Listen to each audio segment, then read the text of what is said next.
Ini Mbak Erna sampun hadir ya, Leng? Sampun kayaknya. Oh, nggih, pun kita mulai. Bismillahirrahmanirrahim. Assalamualaikum warahmatullahi wabarakatuh. Waalaikumsalam warahmatullahi wabarakatuh. Alhamdulillahilladzi hadana subulas salam wa afhamana bisyariati khairil anam. Asyhadu an la ilaha illallah wahdahu la syarikalah dzul jalali wal ikram. Wa asyhadu anna sayyidana wa nabiyyana Muhammadan abduhu wa rasuluh. Allahumma salli wa sallim wa barik ala sayyidina Muhammad wa ala alihi wa ashabihi wa tabi'ina wa tabi'it tabi'ina bi ihsanin illa yaumiddin. Wa qala Allah ta'ala fil kitabihil karim. A'udzu billahi minasy syaithanir rajim.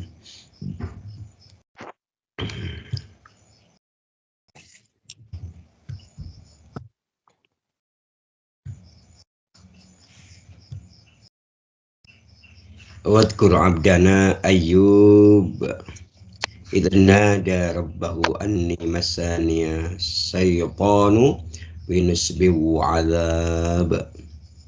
Urkud birijlik hadha mughtasalun baridu wa syarab. Sadaqallahu azim. Wa nahnu 'ala dzalika minasyahidin wasyakirin walhamdulillahi rabbil alamin. Para santri yang mulia,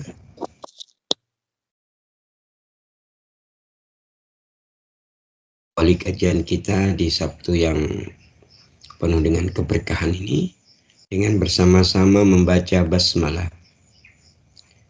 Bismillahirrahmanirrahim. Bismillahirrahmanirrahim. Selanjutnya kita bersyukur kepada Allah Ta'ala di pagi ini. Allah memberikan kita nikmat iman wal Islam, juga nikmat as-sihah wal afiyah. Semoga dengan banyak kenikmatan ini kita bisa gunakan untuk terus-menerus menghambakan diri kepada Allah, beribadah kepada Allah, membangun hubungan yang baik dengan Allah. Sehingga kita berharap setiap nikmat itu menjadi wasilah kebaikan. Setiap kenikmatan yang Allah berikan menjadi wasilah apa? Kebaikan.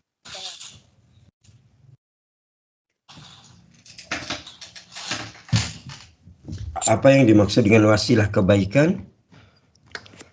Menjadi asbab, menjadi sarana, sehingga setiap karunia itu menjadi motivasi, menjadi penggerak, sehingga bisa menggerakkan diri kita untuk mendekat kepada Allah.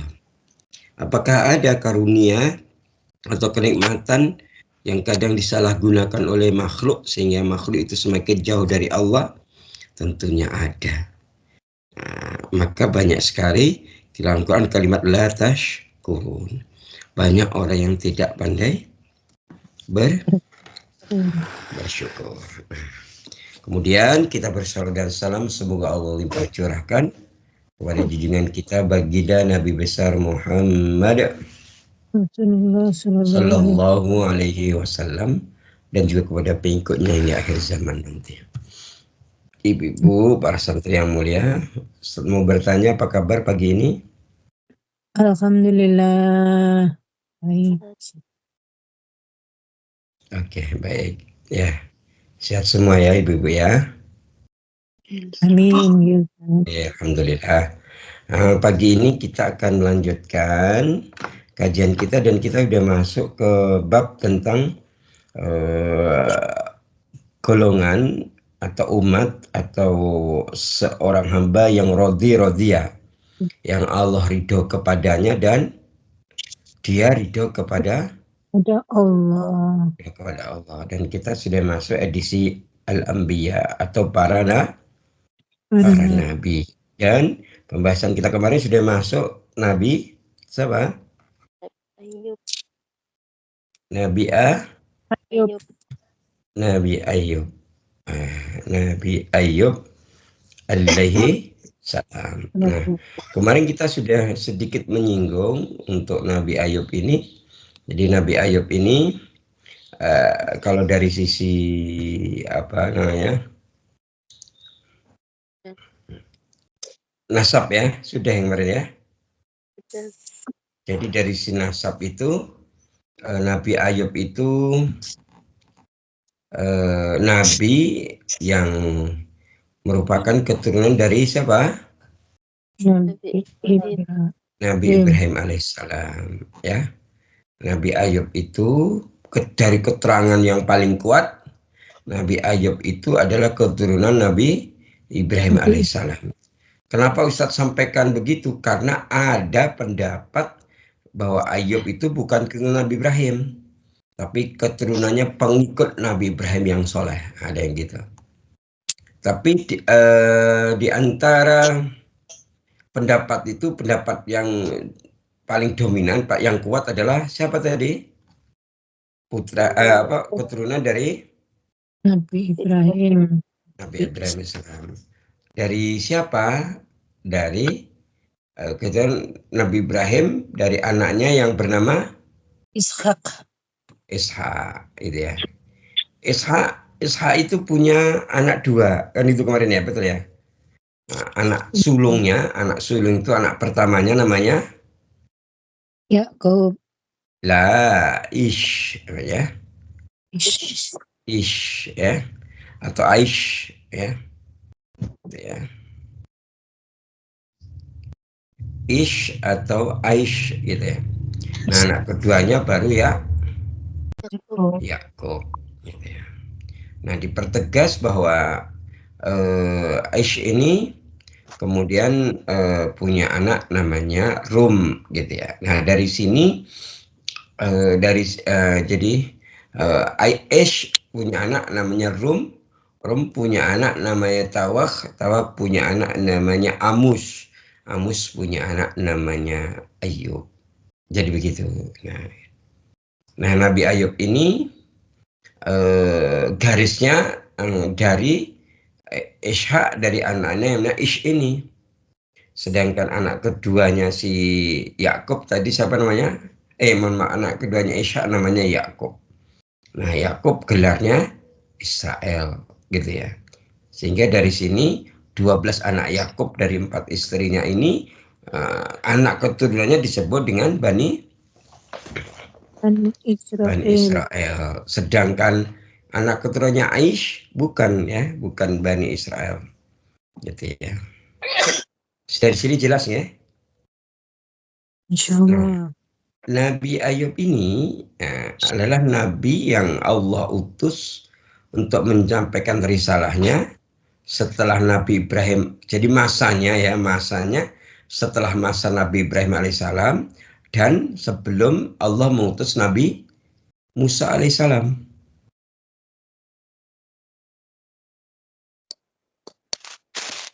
Gitu ya? Paham ya? Nah, terus kemudian Nabi Ayub ini punya ibu. Ibunya siapa? Putri dari Nabi Lut bin Harun. Lut ini siapa? Saudara laki-laki, saudara sepupunya Nabi Ibrahim alaihissalam. Nah, kemudian siapa istrinya? Istrinya Nabi Ayub siapa? Kalau dalam kitab Qasasul Anbiya ya, Ibnu Katsir ya, Imam Ibnu Katsir di kitab itu jelaskan bahwa istri dari Nabi Ayub alaihissalam itu pendapat yang paling masyhur adalah namanya adalah Rahma. Siapa namanya? Rahma binti Efraim bin Yusuf bin Yakub. Jadi siapa berarti Rahma itu? Anaknya Cucunya Yusuf Ya. alaihissalam. Nah, kalau di atas kakek apa? Di atas kakek buyut. Buyut. Nah, Rahma ini buyutnya Yakub. Ya, punya buyut namanya Yakub, gitu ya. Bahasanya cicit ya. Yakub punya cicit namanya Rahma, gitu ya. Atau cucunya Yusuf. Nah, dari anaknya Yusuf namanya Efraim, kan gitu kan.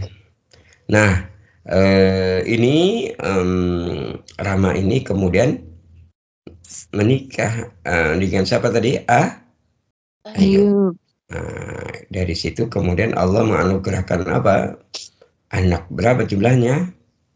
Dari pendapat yang masyhur jumlahnya 12. Nah, Ayub ini gitu ya, menurut keterangan apa ya? Banyak ini ya. Nabi Ayub ini apa ya? Orang yang soleh. Ya, orang yang Soleh. iya. Orang yang soleh, kemudian orang yang paling baik di desanya dan paling kaya, gitu ya. Sedangkan istrinya, istri Ayub ini sosok orang yang beriman dan setia kepada Ayub. Nah, dari sini udah jelas ya. Dari sini udah jelas. Nah, sekarang kita bahas ada beberapa ayat di dalam Quran, gitu ya. Kalau tentang Ayub itu, ya tentang Ayub ini apa ya? Ayatnya ya yang membahas tentang Nabi Ayub itu, ya, itu ada berapa? Tiga ya, apa namanya? Ada empat. Jadi Quran itu membahas tentang Nabi itu ada empat. Di antaranya di surat Al-Anbiya ayat 83 sampai 84, kemudian Syad 41 sampai 4 tadi Ustadz baca ya. Ya. Jadi 4 kali, dan 4 kali itu berada di 2 surat ini. Ya. Terus tadi di saya kan ya bahwa banyak ulama tafsir ya. Ulama tafsir itu apa yang dimaksud? Kalau ulama tafsir yang dimaksud apa? Berarti dia ulama tapi ahli tafsir. Ulama ahli, ya, ulama ahli tafsir ya. Ulama ahli tafsir ya. Jadi ada keterangan ya, ada keterangan bahwa Nabi apa namanya? Nabi Ayub ya. Nabi Ayub alaihissalam ini apa ya? Merupakan sekali lagi sosok yang apa tadi? Kaya raya ya. Sosok yang apa? Nah, seorang yang kaya raya, kenapa? Karena Ayub ini memiliki beraneka ragam harta. Ada punya binatang ternak, punya karyawan ya, atau budak banyak. Tanah yang terbentang luas di sebuah kota namanya Hauran. Hauran ini sebuah kota di sebelah selatan, mana? Damaskus. Damaskus itu kalau sekarang ibu kotanya apa? Syuriah,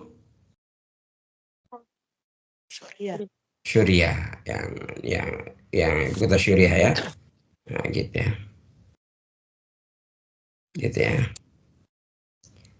Kalau ada keterangan yang lain, Nabi Ayub itu memiliki 70 ekor kambing atau domba, 3.000 ekor unta, 500 lembu atau sapi, 500 keledai betina, gitu ya. Gitu ya.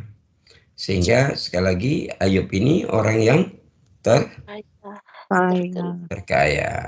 terkaya di desanya. Nah, Nabi Ayub ini ya, Nabi Ayub ini umurnya ya, jadi umurnya 140 tahun. Ya. Jadi ada keterangan, tapi ada juga yang ulama yang menyebutkan Nabi Ayub itu wafat umur 93 tahun. Tapi ada juga yang berpendapat bahwa Nabi Ayub itu umurnya lebih dari itu.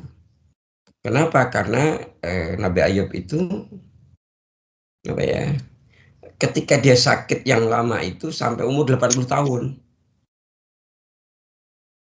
Kemudian ketika kemudian sembuh, Allah sembuhkan, dia kembali muda seolah-olah umur 40 tahun. Nah, sebagaimana istrinya namanya siapa tadi? Rahma.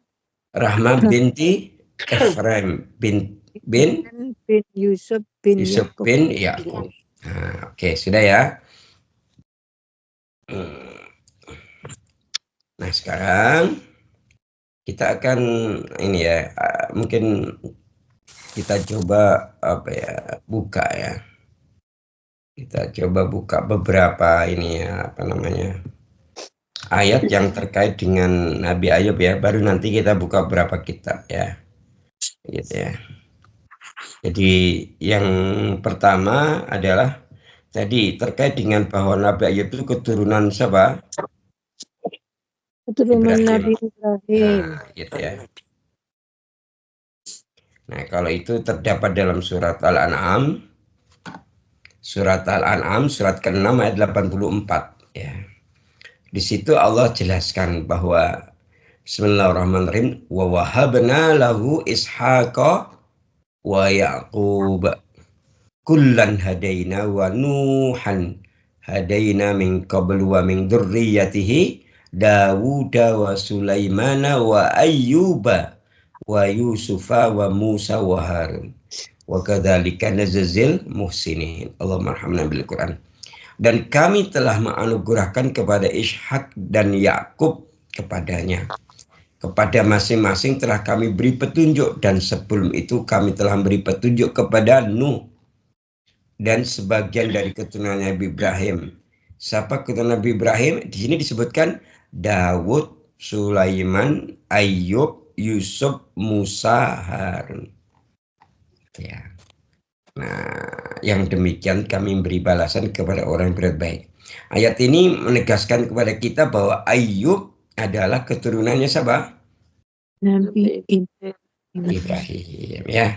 Jadi kalau ada satu ulama yang berpendapat bahwa dia keturunan pengikutnya Ibrahim yang soleh, berarti terbantahkan dengan ayat ini. Surat Al-An'am ayat berapa? 84 gitu ya.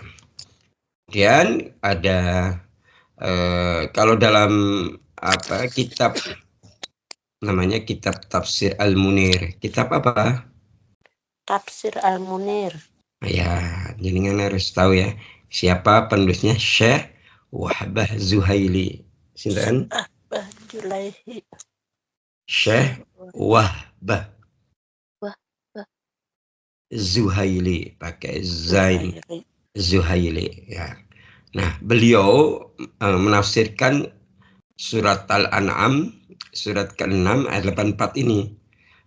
Di mana sebenarnya ayat ini merupakan sebuah kabar gembira.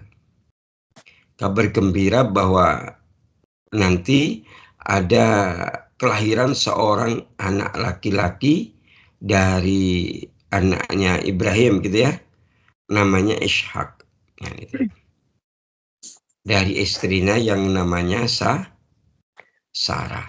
Nah, gitu. Makanya di awal kan ada kalimat apa? Ishak wa Yakub gitu ya. Gitu ya. Nah, dari situ kemudian duriyatannya ya gitu ya. Gitu ya. Kan pada saat itu kan kondisinya kan sebenarnya Ishak itu lahir ketika Nabi Ibrahim dan istrinya dalam kondisi apa? Kondisi sudah hampir putus asa. Kena putus asa kaitannya sampai kepada usia menginjak usia lanjut mereka belum memiliki keturunan. Ya, gitu. Maka pada suatu hari ketika seorang malaikat mendatangi Nabi Ibrahim, ketika Nabi Ibrahim alaihissalam sedang dalam perjalanan menuju kaumnya Nabi Lut. Kaum Nabi Lut itu kaumnya namanya apa? Berada di daerah mana? Sodom. Sodom. Ya, daerah mana? Sodom. Ya. Apa? Daerah apa? Romawi. Sodom itu di mana? Yordania kalau sekarang. Jordan. Yordania. Kalau Sodom itu, kota Sodom itu letak di Yordania. Yordania itu ya orang menyebutnya kota aman itu. Ibu kotanya kan Oman. Iya, Ustaz. Ya, jadi kaumnya Nabi Lut itu tinggal di Sodom. Sodom itu Jordan. Ya, berarti di situ ya tidak jauh dari apa namanya Laut Mati. Ya, yes. Ya, tidak jauh dari apa Laut Mati. Nah, Allah mengangkat Nabi Lut, saudaranya Ibrahim sebagai nabi yang diutus untuk dakwah ke negeri Sodom. Nah, pada saat perjalanan ya, pada saat perjalanan gitu ya. Jadi Nabi Ibrahim itu melakukan perjalanan untuk membantu dakwahnya Nabi Lut ke negeri Sodom. Nah, berarti Sodom itu kan sebuah daerah Yordania, sedangkan Nabi Ibrahim berada di mana? Di kota. Ibrahim tinggalnya di mana? Hebron. Di Hebron itu di Palestina. Nah, di Palestina. Jadi Ibrahim itu melakukan perjalanan untuk menuju kota Sodom membantu dakwahnya Nabi Lut. Dan dikenal kota Sodom itu masyarakatnya berbuat kezaliman dan kemaksiatan berupa apa? Maraknya LGBT ya. LGBT ya. Kalau ini persis kalau jenengan pernah ke Thailand belum? Belum, Ustaz. Belum. Di sana itu hampir mirip dengan itu Sodom karena di sana itu multi gender. Ada kurang lebih lebih dari 20 gender di sana. Kan kita mengenal gender itu 2, laki dan perempuan gitu kan? Iya. Di sana ya, Ustaz. ada 20 lebih gender gitu kan itu di Thailand. Semua macam-macam pokoknya begitu di sana itu kan itu. Nah, ketika Nabi Ibrahim melakukan perjalanan ke negeri Sodom menuju kaumnya Nabi Lut ini, maka Nabi Ibrahim dengan kabar ya gembira tentang bahwa istrinya di rumah melahirkan anaknya Ishak alaihissalam. Ini berdasarkan keterangan dari kitab tafsir Al-Munir tadi kan itu kan gitu ya. Begitu ya. Nah, kemudian sedangkan Nabi Ibrahim sendiri adalah keturunannya siapa? Keturunan Nabi Nuh. Nah, kalau Nabi Ibrahim ke atas berarti mentoknya ke Nabi Nuh. Nah, gitu ya. Kalau Nuh ke atas mentoknya ke Nabi Adam. Nah, jadi gitu ya. Nah, gitu ya. Kemudian dari Nabi Ibrahim ini kemudian dalam ayat tadi kalau menurut ini Syekh Wahbah Zuhaili dalam kitab Al-Munir tadi, kemudian Allah menjadikan anak keturunannya Ibrahim mulai dari Sulaiman, Nabi Ayub, Yusuf, Musa gitu ya, Harun ya, semuanya adalah seorang nabi. Ya. Nah, kemudian ada satu ayat lagi. Nah, ini kita sudah memulai ini kisahnya. Kalau tadi kita banyak bicara tentang silsilah keluarga atau nasab. Sekarang kita mulai kisahnya. Ayo, kisahnya dimulai dari ayat surat Shad, ya. Surat keberapa? 38. Ayatnya 41 sampai 44. Ayo, monggo semua santri membuka Quran surat Shad, surat ke-38 ayat 41 sampai 44. Kemudian salah satu membaca, yang lainnya menyimak. Monggo silakan.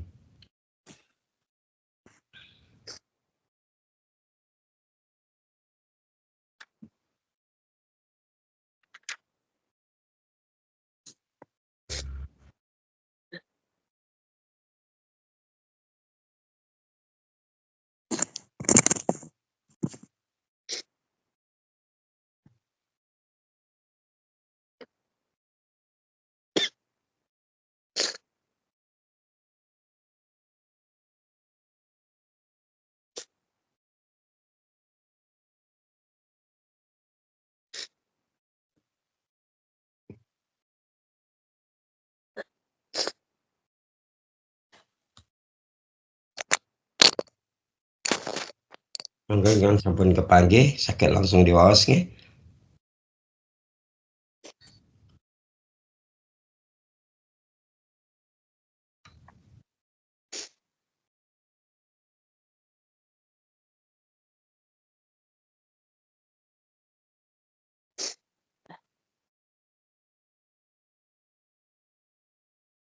A'udzu billahi minasyaitonir rajim.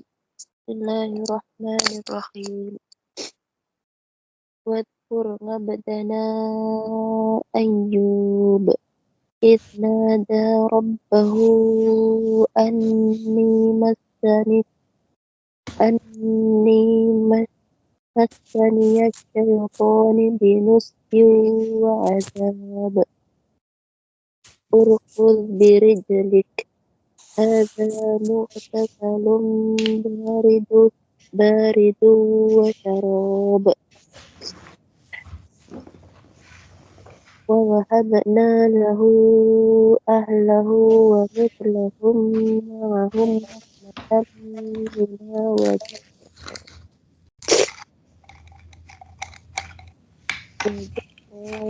bushra ulil albab. Biyadika dhihayni fatribhi wa la inna wajadnahu sabira ni'mal walad innahu awwab. Dan ingatlah akan hamba kami Ayub ketika dia menyeru Tuhannya, sesungguhnya aku diganggu setan dengan penderitaan dan bencana. Dan Allah berfirman, hentakkanlah kakimu, inilah air yang sejuk untuk mandi dan untuk minum. Dan kami anugerahkan dia dengan mengumpulkan kembali keluarganya, dan kami lipat gandakan jumlah mereka sebagai rahmat dari kami dan pelajaran bagi orang-orang yang berpikir sehat. Dan ambillah seikat rumput dengan tanganmu, lalu pukullah dengan itu, dan janganlah engkau melanggar sumpah. Sesungguhnya kami dapati dia, Ayub, seorang yang sabar. Dialah sebaik-baik hamba. Sungguh dia sangat taat kepada Allah. Allah berhamdulillah. Allahumma rahamna bil Quran. Ya. Jadi perhatikan ayat ini para santri yang mulia. Jadi pertama di situ dimulai dimulai dengan sebuah pengakuan, ya. Pengakuan dari siapa? Dari Ayub alaihissalam. Ya. Nabi Ayub itu bukan hanya pengakuan tapi curhat kepada siapa? Kepada Allah. Nabi Ayub curhat kepada Allah.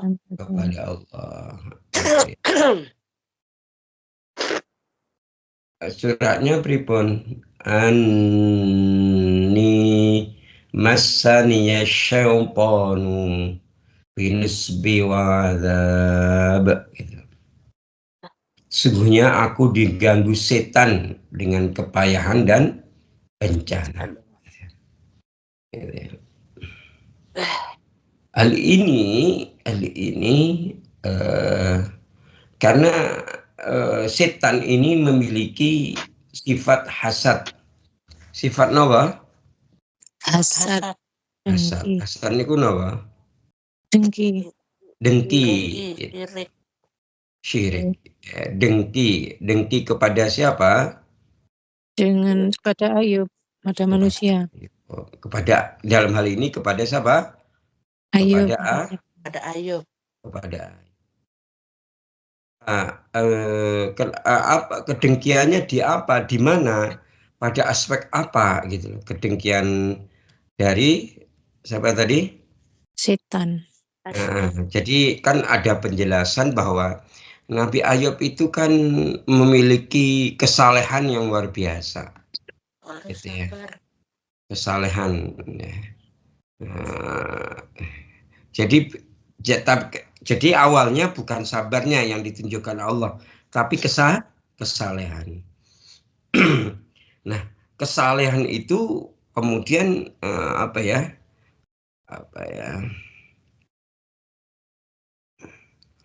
Mungkin kita pernah dengar ya dulu di surau-surau atau di madrasah-madrasah ya.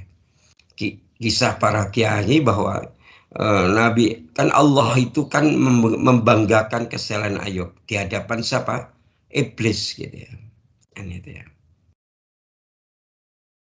Cuma karena iblis itu hasad gitu ya. Dia menyampaikan kepada Allah, ya pantas aja Ayub itu soleh.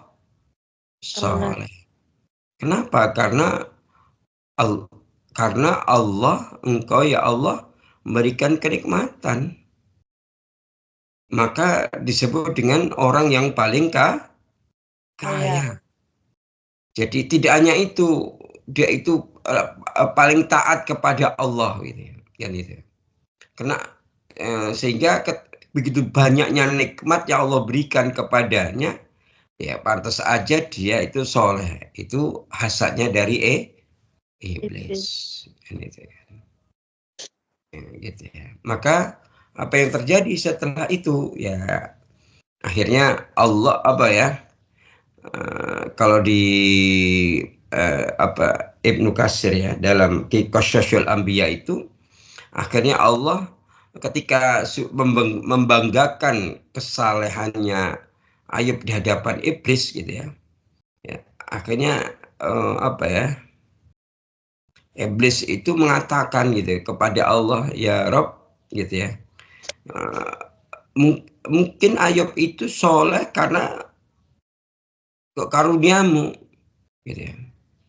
Coba kalau Ayub itu ditimpa ujian, pasti dia akan mencelamu ya Allah, begitu gitu ya.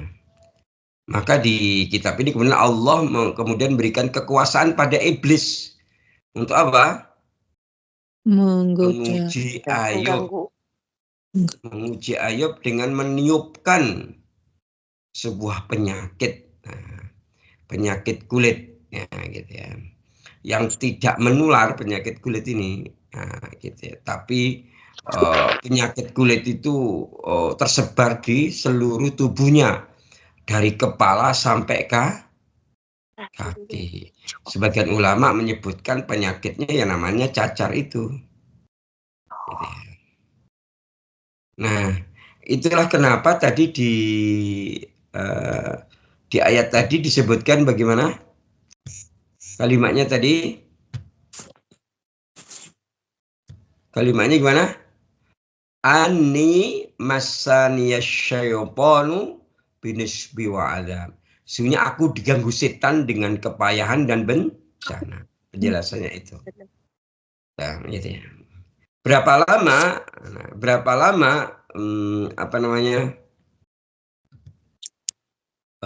Nabi Ayub diuji dengan sakit ini kan gitu ya. Kalau pendapatnya ada beberapa. Cuma pendapat yang paling kuat adalah ada sebuah riwayat ya. Ini dari Ibnu Jarir dan Ibnu Abi Hitam, di mana riwayat ini dari Anas bin Malik. Anas bin Malik itu siapa? Khodimahnya Rasulullah. Ya, asisten pribadinya Rasulullah. Gitu ya, yang menyiapkan segala keperluan Rasulullah itu Anas bin Malik. Tapi ini dari Ibnu Jarir dan Ibnu Abi Hatim tadi. Di mana Anas bin Malik itu meriwayatkan begini, ia berkata, siapa yang berkata? Ayub. Anas bin Malik. Malik. Nah, gini, kita mau membacakan hadis ini.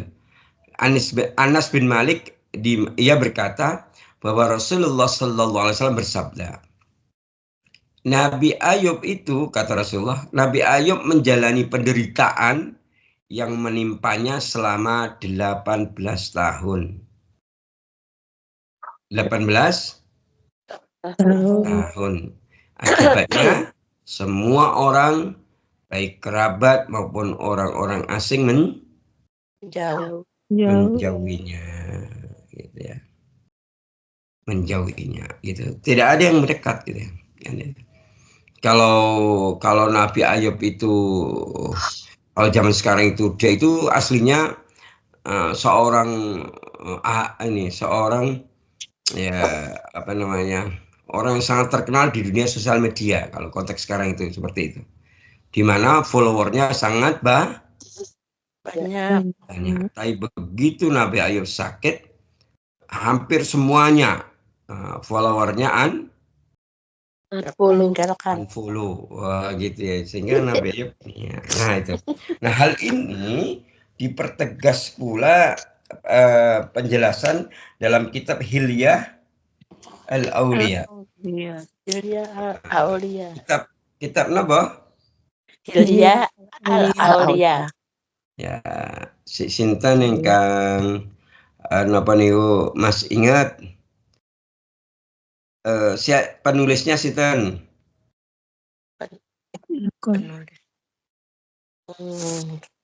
Penulisnya sinten? Syekh Abu Nuaim Al-Asfahani. Nah, ini biasanya beliau itu kenalnya sebutannya adalah Al-Asfahani gitu ya.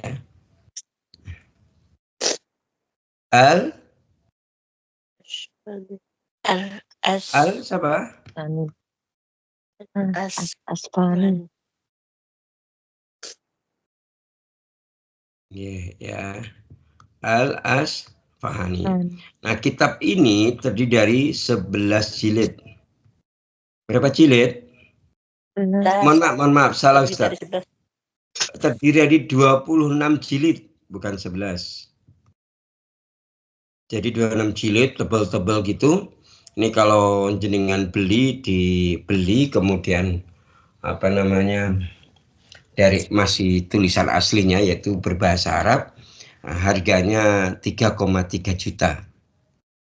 Gitu. Satu buku, Ustaz. Dalam pribon? Satu buku. Bukan ya, 26 jilid ini. Oh. 3,3 juta gitu ya. Nah ini. Nah, dalam kitab Hilyah Al-Auliya ya. Ini jilid kelima ya. Itu ada keterangan sebuah riwayat dari Yazid ibnu Maisarah. Dari Yazid ibnu Maisarah. Ya. Sekali lagi Ustaz tegaskan, kenapa sih Ustaz kalau mau cerita tentang sesuatu, jelas sesuatu, Ustaz sebutkan kitabnya gitu ya. Karena apa? Ustaz ingin menegaskan ke panjenengan kalau Ustaz itu kalau bicara kisah tentang penjelasan tentang ayat, Ustaz tidak mengarang. Ada hadisnya. Ada hadisnya, ada rujukan kitabnya, ada rujukan siapa ulamanya matanya. Gitu. Nah, sekali lagi diriwayatkan dari Yazid ibnu Maisarah ya, bahwa ketika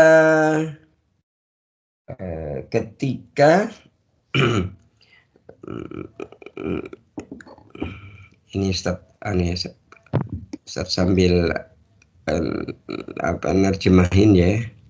Jadi di situ itu tadi dari siapa?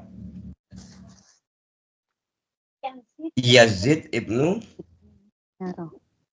Maisaroh, ya.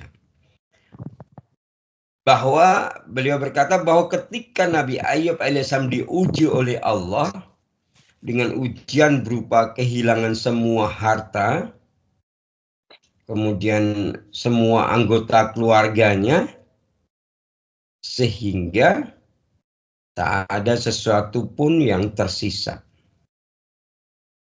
Bahkan badannya mulai dari kepala sampai ujung kaki semuanya luka karena penyakit cacar itu. Dan tidak bisa digerakkan. Dan yang bisa bergerak hanya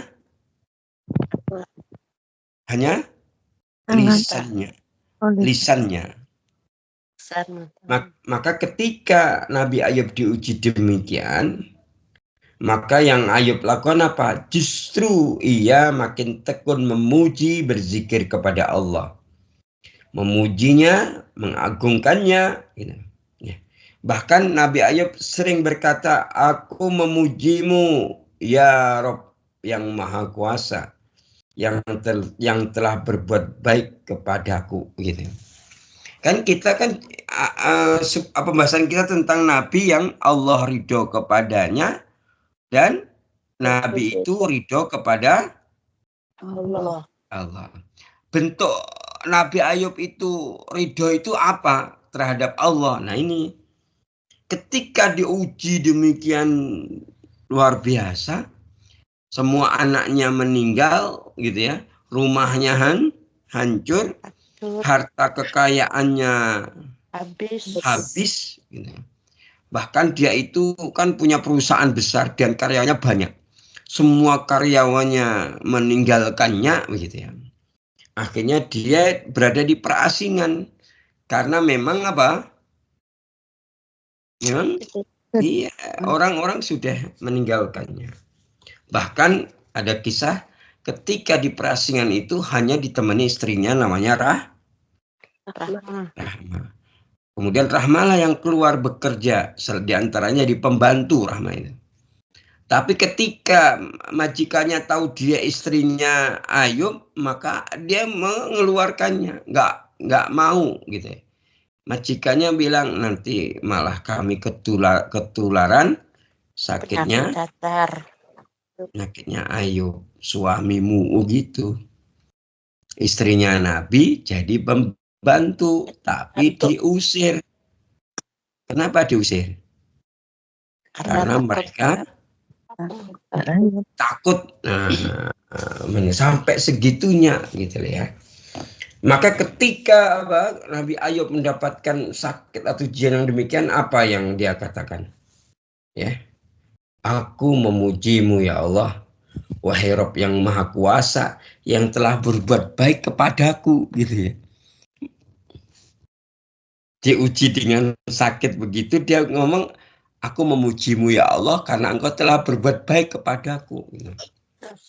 Kan beda dengan orang sekarang. Boro-boro Ustaz, udah ngeluh. Iya, kan itu. Ini diuji malah memuji, memuji Allah. Nah, kemudian Nabi Ayub melanjutkan perkataannya, engkau ya Allah telah memberiku harta dan anak-anak sehingga hatiku dipenuhi kecintaan kepada keduanya. Kemudian engkau mengambil semua itu sehingga hatiku kembali kosong dan tak ada lagi sesuatu pun yang merintangi antara aku dan engkau, gitu ya. Masya Allah. Sampai seperti itu para santri yang itu. Kita diuji sedikit aja udah ngeluh, udah Masya Allah. Iya. Maka kita bisa belajar dari beliau ini, gitu ya. Nah itu ya. Maka kalau ada pertanyaan, maka adakah ini pertanyaan di kitab Hilyah Aulia ya?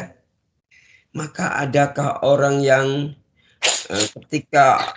adakah orang ketika Allah menganugerahkan harta dan anak-anak kepada salah satu hamba Allah, kemudian hamba Allah itu menyibukkan diri dengan keduanya, kemudian lupa zikir kepada Allah?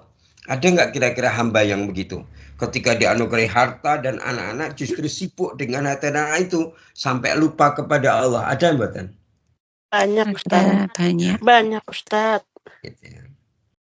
Nah, ketika iblis mengetahui bahwa Ayub tidak seperti pertanyaan tadi, gitu ya, justru semakin melakukan karunia, semakin soleh, semakin taat kepada Allah, maka iblis muncul kedengkiannya, ya, muncul kedengkiannya, gitu ya, gitu ya, gitu ya. Bahkan ada penjelasan, ini Ustadz pertegas kembali dari para ulama ahli tafsir atau para ulama mufasir dan juga para ahli sejarah atau sejarawan ya. Mereka banyak menuturkan Nabi Ayub itu orang yang kaya raya. Kaya raya itu satu ditunjukkan punya kebun-kebun yang luas. Kebunnya luas. Kemudian binatang ternaknya wah banyak sekali, ribuan. Wah, banyak sekali. Kemudian dia punya karyawan. Kalau saat itu istilahnya apa, Bu? Budak. Budak itu ribuan. Gitu ya.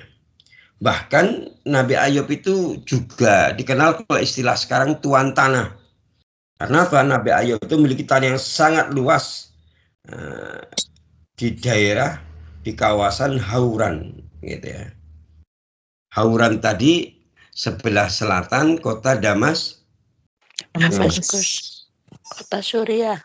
Iya, Suriah. Bahkan Ibnu Asyakir ya, dalam kitabnya beliau menyebutkan bahwa semua tanah di kawasan Hauran itu miliknya. Luas sekali ya. Ya, gitu ya.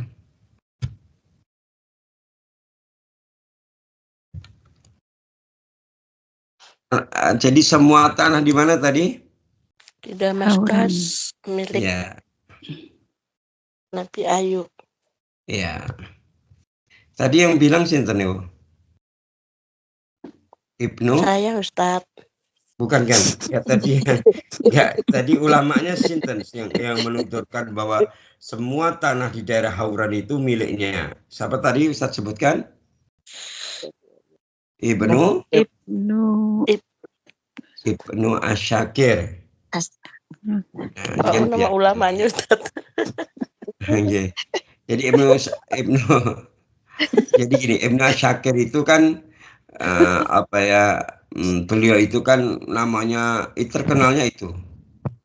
Ya. Kalau nama panjangnya ya itu Ali bin Hasan bin Hibbatullah bin Abdullah bin Husain. Atau kadang beliau disebut Abu Qasim al-Dimashqi Asy-Syafi'i atau hanya dikenal Ibnu. Padahal orangnya satu ya Ustadz.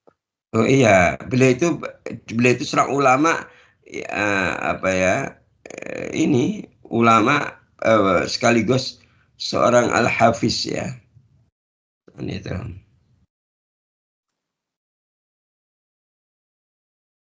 Begitu. Nah, beliau beliau tidak hanya ulama ahli hadis, tapi jika beliau itu seorang ahli sejarah atau sejarawan, gitu, dari negeri Syam. Ya, dia itu lahirnya di Damaskus, Suriah, meninggalnya juga di sana, gitu kan. Gitu ya. Nah, Ibnu Asyakir itu tahu nggak panjenengan? Dia itu siapa? Selain penjahat tadi, ternyata beliau itu gurunya penakluk Palestina, penakluk yang membebaskan Palestina. Siapa? Salahuddin Al-Ayyub. Nyambungnya ke sana ya. Nah, tokoh ini, Ibnu Asyakir ini menuturkan bahwa Nabi Ayub ini memiliki tanah yang semua tanah di daerah Hauran itu miliknya. Gitu ya. Di mana Nabi Ayub disebutkan juga memiliki 12 anak. Sehingga dia memiliki keluarga besar ya. 12 anak ya. Kan itu ya. Tapi kemudian dia masuk fase ujian dalam hidupnya, ya jatuh sakit. Kemudian hari demi hari sakitnya semakin parah. Sehingga kerabat dekatnya menjauhinya. Tetangga dan para sahabatnya pun enggan mendekatinya. Bahkan akhirnya masyarakat sana mengeluarkan Ayub dari desa itu. Hingga Ayub hanya terbaring sakit di luar desa. Di pinggiran desanya, kemudian dia bikin semacam saung, tahu saung? Tahu. Saung kecil. Bubuk. Kalau di Solo kadang disebut gazebo. Ini ada orang Ponorogo betul? Ya. Wonten orang Ponorogo.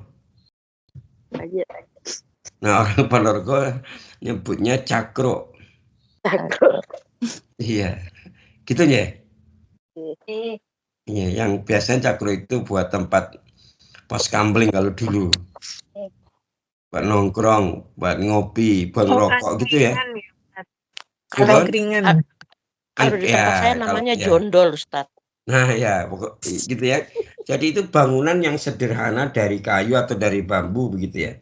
Jadi Nabi Ayub itu diasingkan di situ di pinggiran desa. Kemudian parahnya lagi, orang-orang menempatkannya di dekat tempat sampah atau tempat pembuangan sampah. Disitulah Nabi Ayub yang sebelumnya kaya raya gitu kan, dia hanya tinggal di situ di sebuah saung kecil ya. Orang-orang tak lagi yang mau menemuinya gitu ya, kecuali yang menemaninya dan merawatnya istrinya itu ya. Kenapa? Kira-kira kalau ada penjelasannya, kenapa istrinya Nabi Ayub itu mau merawat dan menemani Ayub?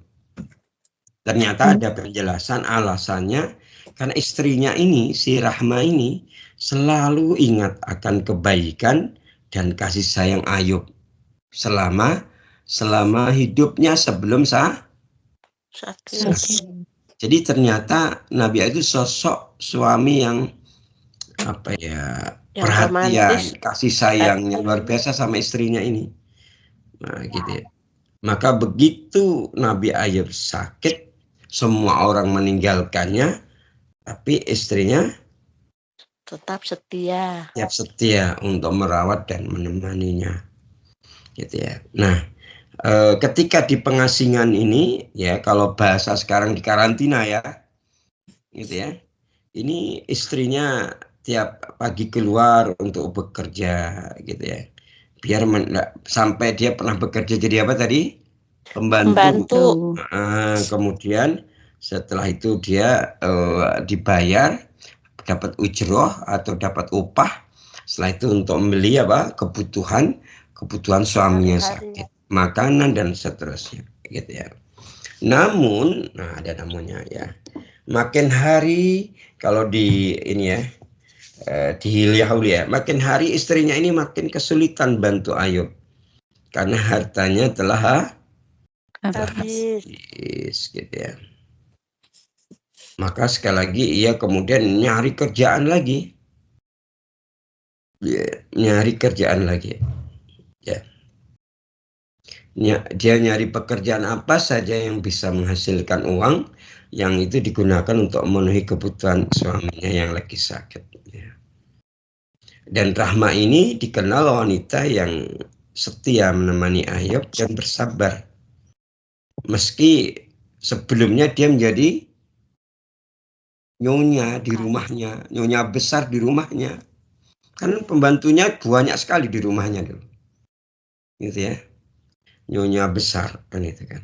Nah, kemudian Nabi Ayub dan istrinya ini benar-benar menjalani kehidupan yang sulit dan berat itu.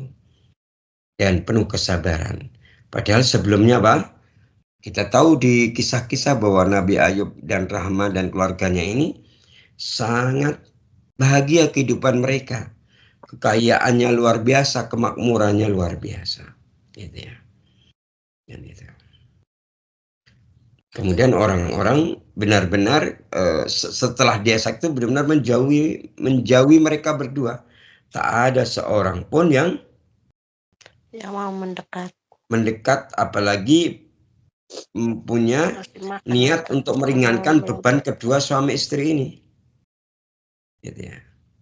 Tapi kemudian mereka menyadari dan memahami betul bahwa segala sesuatu itu berasal dari Allah, dan ketika diambil oleh Allah ya akan kembali kepada Allah. Gitu ya. Jadi kayak gitu ya. Bahkan saking ininya kan ada beberapa versi ya. Sampai ada suatu hari, nah istrinya ini sampai kepada kondisi kepayahan yang teramat sangat, sehingga dia matur sama suaminya, "Bang, kayaknya saya sudah nggak kuat lagi bang," katanya gitu. Ya saking derita dan kepayahannya gitu ya. Nah, gara-gara itu, gara-gara omongan itu, Nabi Ayub berkata, "Kalau kamu sudah tidak sabar lagi, kalau engkau mengeluh seperti ini, maka nanti kalau aku sudah sembuh, maka aku akan mencambukmu, menghukummu dengan mencambukmu 100 kali, begitu gitu. Maka satu hari ketika sudah tidak ada lagi yang mau mempekerjakan dirinya, ya, maka dia berinisiatif mendatangi seseorang untuk menjual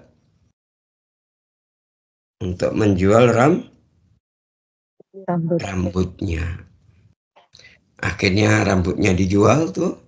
Kemudian dia hasil dari rambut buat makan. Jual rambut itu, kemudian dia digunakan untuk memenuhi kebutuhan suaminya. Kebutuhan suaminya. Masya Allah. Begitu. Nah, ketika dalam kondisi seperti itu, ketika dia melayani dan merawat Ayub, memenuhi kebutuhan Ayub itu, dia itu biasanya kalau sudah bersama Ayub, jilbabnya dilepas. Tapi pada saat itu dia tidak melepas. Nabi Ayub itu agak heran, sehingga dia berkata, "Wahai istriku, kenapa kau masih pakai jilbab? Padahal kau sedang bersama suamimu." Nah, gitu. "Nggak apa-apa bang," gitu katanya. Kan juga kan? Nah, pada saat itulah kemudian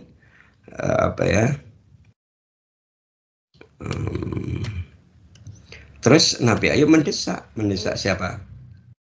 Rahmah agar membuka. Itu bukalah. Gitu ya.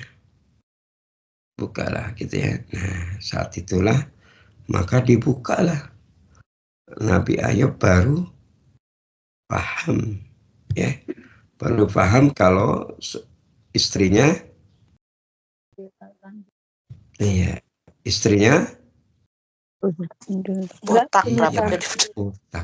botak. Nah, coba hancur itu hatinya Ayub.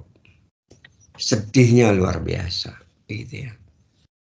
Maka saat itu kemudian Kemudian Nabi Ayub berdoa kepada Allah dengan kalimat pribon. Ada yang tahu kalimat yang disampaikan? Ya Allah, hamba sakit ya Allah. Nah, itu betul sekali. Ya Allah, hamba sedang sakit. Ya. Rabbi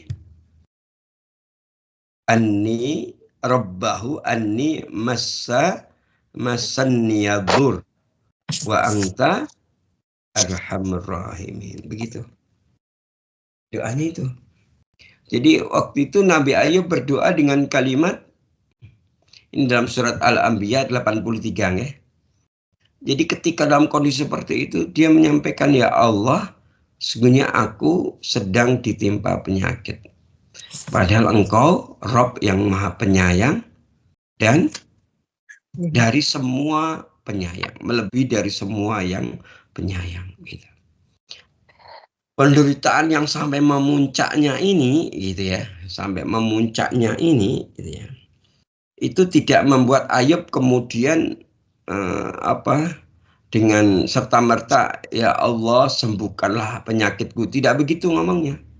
Kalau itu kita ya, Iya, benar. kita kalau sakit segera, Ya Allah, minta sembuh. ya Allah sembuhkanlah penyakitku. Iya, Tapi benar. Nabi Ayub itu sungkannya luar biasa sama Allah. Ya, dia benar-benar sakit itu, dia pasti Nabi Ayub yakin juga Allah itu tahu kalau dia sakit gitu ya. Tapi doanya kepada Allah cuma Rabbahu anni massanniyabur wa anta arhamur rahimin. Maka setelah itu apa yang terjadi, hadirin? Ya, yang terjadi adalah apa?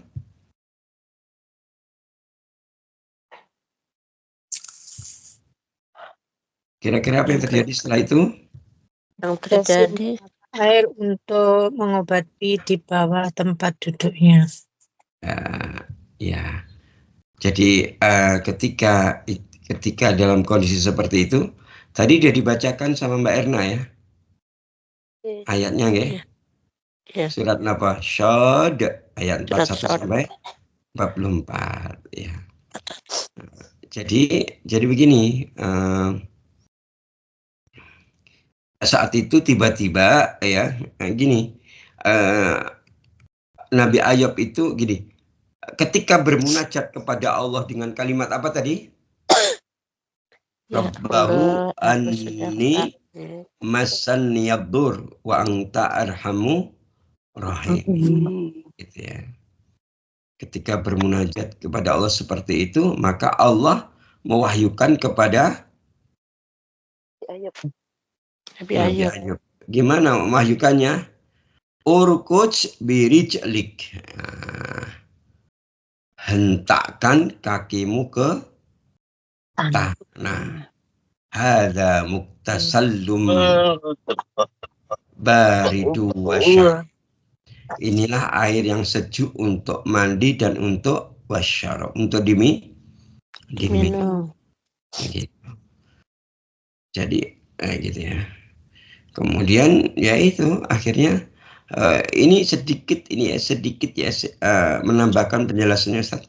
Ini persis seperti kisahnya siapa? Yang sebelum Nabi Ayub siapa? Kisahnya Nabi Ibrahim ketika meninggalkan Hajar dan bayi Ismail di lembah Mekah yang tandus.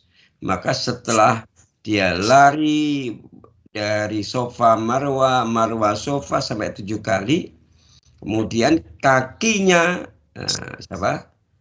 Si bayi itu gitu ya, menghentakkan ke tanah dan keluar air.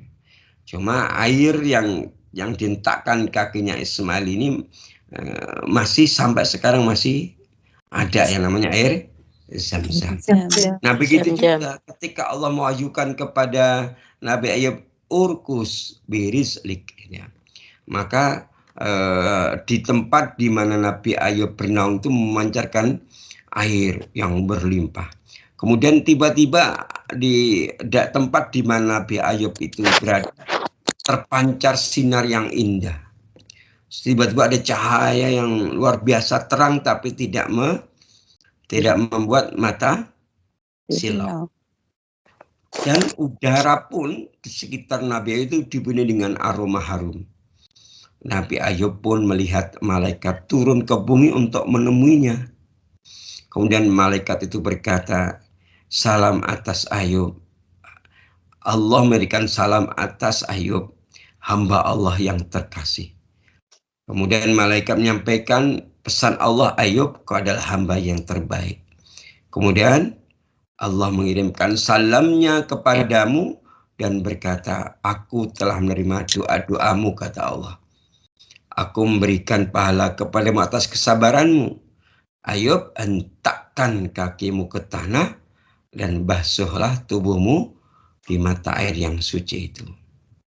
Maka apa yang terjadi setelah urukuj birijlik tadi, Nabi Ayub kemudian meminum air yang bersih itu, kemudian membasahi tubuhnya, maka wajah pun menjadi bersih, berseri-seri. Bahkan badannya menjadi sehat, kuat, ya. Bahkan lebih sehat dan kuat dari keadaan sebelumnya. Setelah itu Nabi Ayub mengganti pakaiannya dengan pakaian yang lain, ya. Maksudnya sebelumnya kan pakaian ketika sakit, ya. Ya. Kemudian Nabi Ayub mengganti dengan pakaian yang putih bersih serta bau wangian dari surga. Nah, pada saat itu kan sebenarnya sedihnya Nabi Ayub sampai Allah mengirimkan malaikat untuk menginstruksikan Uruz Biril itu, Rahma sedang keluar. Jadi peristiwa itu tidak diketahui oleh Rahma. Begitu selesai, tiba-tiba Rahma balik lagi ke situ. Tetapi keadaan Ayub sudah berbeda. Gitu ya. Keadaannya sudah berbeda. Begitu masuk ke dalam, Rahma itu bingung mencari suaminya, gitu ya. Kok yang ada adalah seorang laki-laki yang muda. Nah, jadi di dalam sejarah itu, dalam keterangan ulama itu, pada saat sakit itu sekitar 80 tahun, kemudian ketika sudah bersabar selama 18 tahun itu, Allah memberikan tadi air tadi, ketika minum dan mandi pakai air itu menjadi mudah kembali sekitar 40 tahunan gitu. Maka ketika Rahma kembali ke situ, Rahma kan sudah tua, sudah 80 tahun juga. Maka dia nyari-nyari dan bertanya kepada laki-laki itu, Aina Ayub, gitu ya. Kau tahu nggak di mana Ayub suamiku, gitu kan? Ayub berkata, ya aku ini Ayub, gitu. Kata Rahma, enggak, suamiku udah tua, gitu ya. Tapi engkau kok mirip ya sama Ayub, begitu. Gitu. Maka kemudian Ayub berkata, sungguhnya malaikat telah turun kepadaku dan aku telah mandi air ini sehingga keadaanku sekarang seperti ini. Dan kemudian Allah memerintahkanmu, gitu ya, untuk apa? Mandi dan minum air ini pula. Akhirnya Rahma pun melakukan hal yang sama seperti melakukan Nabi Ayub air itu. Rahma kemudian kembali muda, ya. Setelah itu baru Nabi Ayub dan Rahma hidup lagi sebagaimana hidup normal sebelumnya. Bahkan Rahma kemudian dari rahimnya lahir 12 anak. Iya, anaknya yang lahir itu wajahnya sama, namanya sama dengan 12 apa? 12 anak yang dulu meninggal. Ya, dikembalikan semua kepada Allah. Dikembalikan semua oleh Allah kepada Ayub. Kepada Ayub. Gitu ya. Masya Allah, sabar gitu. Iya, karena kesabarannya itu. Ya, maka di dalam ayat tadi gimana? Awalnya gimana? Dalam ayat tadi, wa wahabna lahu ahlahu wa mislahum mahum rahmatan minna wa dzikra li ulil albab. Kami anugerahkan kembali keluarga Ayub dan melipat gandakan hartanya, gitu. Jadi setelah itu Allah kembalikan lagi, gitu, keluarga Ayub itu, gitu. Mengembalikan keluarga serta anak-anak serta harta kekayaannya. Bahkan kemudian ada riwayat Nabi Ayub itu kan di belakangnya ada lumbung, tahu lumbung? Jadi bangunan yang seperti apa namanya itu tabung. Jadi dan di situ buat menyimpan Bahan makanan. bahan makanan. Yang waktu itu kosong. Nah, pada saat itu ada riwayat sejak itu tiba-tiba ada hujan.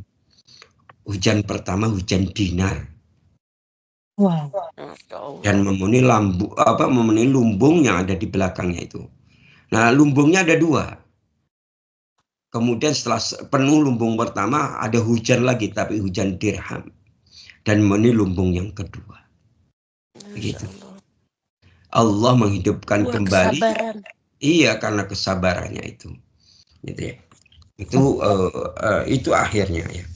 Sehingga kalau dalam kitab Qasasul Anbiya ya, yang dari Ibnu Katsir ya, di situ disebutkan gitu ya, semua ujian yang berat dan sulit itu tidak mengurangi keimanan dan ketaatan Ayub alaihissalam kepada Rabb-nya. Semua ujian itu justru menambah kesabaran, ketekunan, rasa syukur dan keridhaan Ayub kepada Rabb-nya. Karena itulah ia menjadi contoh dan teladan yang baik tentang kesabaran menghadapi ujian dan cobaan. Dan itu sekaligus hikmah dan ibrah atau pelajaran berharga yang kita bisa ambil dari kisah Nabi Ayub alaihissalam, gitu ya. Baik, hadirin yang dimuliakan Allah Ta'ala, gitu ya. Mungkin ada yang bertanya ya. Jadi mungkin ada yang bertanya. Kalau sekarang kan, kalau tadi kan dipadankan ya, maksudnya kisah kalau Urukuj itu kisahnya siapa tadi? Kakinya bayi Ismail. Ya. Kalau sumur Zam-Zam sampai sekarang masih Ada. Ya, bahkan airnya kita bisa meminumnya. Mungkin jenengan ada yang bertanya lah, itu kalau air yang memancar ya, yang kemudian digunakan untuk minum dan mandinya Ayub dan Rahma itu di mana Ustadz sekarang? Ada yang nanya gitu nggak? Iya, pengen. Nah, kalau ada di antara yang nanya begitu, gitu ya, Ustadz jawabnya gini ya. Kalau Ustadz sudah dapat informasi dan tahu, mungkin Ustadz terlebih dahulu datang ke sana. Tahu. Ustadz akan minum dan mandi air itu. Sayangnya, Ustadz tidak tahu karena setelah cerita itu tidak ada keterangan airnya di mana. Saya Maka juga kalau jangan ada inisiatif, Ustadz kasih tahu dong airnya di mana. Saya mau ke sana. Kalau Ustadz tahu duluan, Ustadz datang ke sana dulu. mau nanya begitu tapi malu, Ustaz. Iya, nah, pasti nih Bu Natawi pengen 40 tahun lagi kerja loh. Iya, gitu. Tapi sayangnya air itu tidak dijelaskan oleh Allah berada di mana sekarang, gitu ya. Kalau misalnya air, maksudnya kalau daerahnya jelas, daerah di Hauran, di selatan Damaskus. Tapi tidak ada sumurnya seperti sumur Zam-Zam. Nanti kalau ada sumurnya, udah itu buat rebutan itu. Kita jaro, Ustaz. Iya, bukan hanya buat rebutan masyarakat sana dan sekitarnya gitu. Ustaz tuh khawatir santrinya Ustaz juga berebut ke sana. Gitu ya. Begitu pulang muda semua bingung Ustaz. Iya, ya itu dia kan itu kan ini. Makanya orang sabar ya Ustaz ya, Masya Allah. Ya. Nah, sekarang apa yang poin terpentingnya? Apa pelajarannya? Seperti tadi yang disampaikan oleh Ibnu Katsir dalam kitab Qasasul Anbiya. Dari Ayub kita belajar keimanan dan kesabaran. Dari Ayub kita belajar apa? Belajar rasa syukur dan